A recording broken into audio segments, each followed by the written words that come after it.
All right, day number 5. We're a quarter of the way through this thing. Like, we've really focused on understanding the brains, the trigger, dopamine, how it's going to work for us. This is the first day after learning and writing down the negative and the positive, right? And then what steps we're going to take. So now here's what we're going to do. Let's find one habit for the next 7 days that you can do to help propel you forward. And that habit could be as simple as I'm going to get up 5 minutes earlier and start my day better. I'm going to get up and kneel down and say a prayer. I'm going to get up and grab water for the first thing. I'm going to get up and not check my phone for the first 30 minutes when I'm getting up. It also could be when I get to work, I'm going to set times to go outside, stand in the sun. It could be when I pick up my children, we're going to go get a drink, go get a snack. It could be any of those things. One thing that I would tell you that I did on Friday. So this was when I was a single dad. I had just got full custody of my children. They were in school and I wanted to figure out something different to do, right? Go to school, come home, homework, go outside, play, eat, leave, It was kind of the same function, right? That they were used to. And so I wanted to try something different. So on Fridays, we would stop off at the local gas station. On Fridays, you could get $1 for an ice cream cone, which was fantastic. So, and you could pour your own ice cream cone. So we would go in there every Friday. I would take my children in there and we would get these ginormous ice cream cones. And eventually what happened was the store owner would come over and say, "Hey, you want me to help you?" I'm like, "Sure." And I thought we were going to get in trouble because how big, but he didn't. He made it to where these things were ginormous. They're probably a foot, maybe a foot and a half.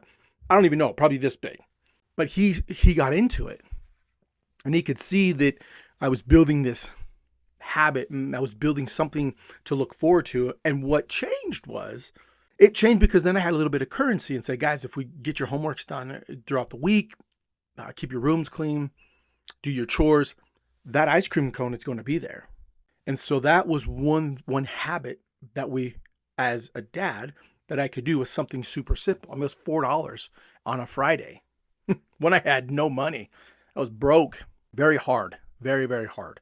But $4 I could spare, $4 to go and have the owner build these ginormous ice cream cones, which were awesome. Now, to get to that point, that was my own reward as well. What could I do? What did I do throughout the week to get it to where I did that as a reward? One thing I did was be more present with my children. That was the one habit that I had to develop, was how to be more present with them. Because when you go through that long battle of custody, 2 years is a long time. When you go through that, you start to lose a connection. They weren't living with me. They were 6.5 hours away. So I had to become more present in their life, which means I had to figure out what I needed to do while they were not home. I had to be more effective in my work. I had to be more effective and more intentional what I was doing. So one of the things that I did was I would set benchmarks and alarms throughout the day for myself. And by accomplishing each one of those benchmarks, I could get a reward. Now this was, 2014, 2000 into early 2015. So social media hadn't really taken off like it was today. Streaming services were just kind of taking off a little bit. YouTube was pretty big. So that was the one thing for me, was no YouTube until I got my first 3 tasks accomplished. And when I got those first 3 tasks accomplished, I would go and I would set an alarm on my phone that said, "Hey, you got 15 minutes. You earned 15 minutes because you accomplished these 3 tasks." Now, it wasn't like if I did 2.5 or 99%. It had to be 100% and accomplish all 3 of those tasks before I allowed myself to watch 15 minutes of YouTube. Some days, in fact, I remember there was a run for about 2 weeks. Yeah, 2 weeks that I didn't watch any YouTube during my work time. There was no reward because the tasks that I had set for myself, they weren't crazy, but they stretched me. And what I learned was that doing hard things and building a new system and a new habit, a new process takes time. So I went 2 weeks, Monday through Friday, didn't watch any YouTube. That was hard, but I never missed a Friday with ice cream. I never missed it.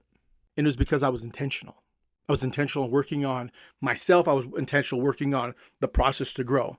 So those habits that we form, right? You write down those habits and you just measure your habit. Measure your habits on a scale of 1 to 5. That's what I did on a scale of 1 to 5. I took one habit, measured it every day, 1 to 5, right? 1 being still needs work, 5 being I crushed it. And score it generously when you start, okay? Don't be so hard on yourself. Don't be like -1 or -5. No, there's no 0. One is still working. 5 means I crushed it. There were plenty of days in that run that I had that I did 5 because I crushed it, man. I crushed it. And I felt this exuberation of reaching that goal. And it was because the dopamine was kicking in and my oligodendrocyte was hardening and being thicker, but yet more narrow. And it allowed me to accelerate and be excited about working towards this habit, working towards building. But then I realized something. It wasn't about going after the habit. It wasn't about accomplishing the habit. It was the pursuit of habit. Listen, one of my favorite interviews from my digital mentor, Ed Milet, was with Dr. Andrew Huberman. In this interview, there was a key phrase that I absolutely loved. And what the premise was, Ed Milet recapped it. And he said, the pursuit of obtaining a goal or a benchmark has a higher dopamine rush than when you actually obtain it. And that hit a nerve with me. And I was like, oh my gosh. And I went back and thought about all the years of setting goals and going after goals and accomplishing goals. Like in the pursuit of that goal, I just remember these high points. And then when I got it, it was like, okay, yeah. Now what? So we want to take that now what and know these are the habits, and we're going to build habit upon habit. We're habit forming and habit chasing. That's what we want to do. Create a habit, move a habit, work the habit. So for the next, this is day 5. We've got 30 days, next 25 days. Focus on this habit. We're going to focus on that habit for you. What is that habit? How does it work? And how is it going to propel you and push you forward? And understanding and recognizing the dopamine, and watch and see and be conscious of that elevation of we're moving. And then what's going to happen come about day 20, day 25, you're going to see this mighty change, and you're going to be like, man, my body is getting in motion. Like I can feel myself getting ready to move on this habit or move on this, what I'm doing.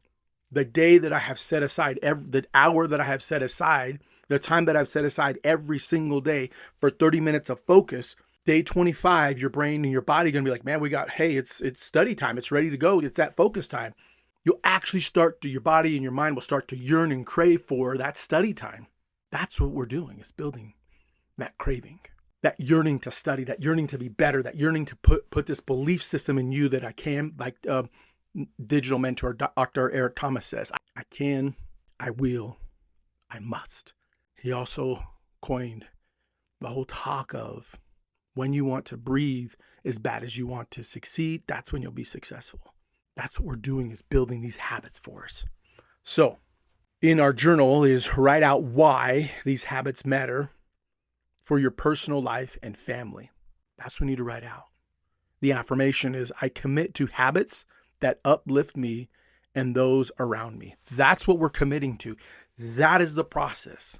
If you can't see it for yourself now, then find something that will inspire you. Go back to, remember that 7 layers of why? That bottom why. Go to that bottom why.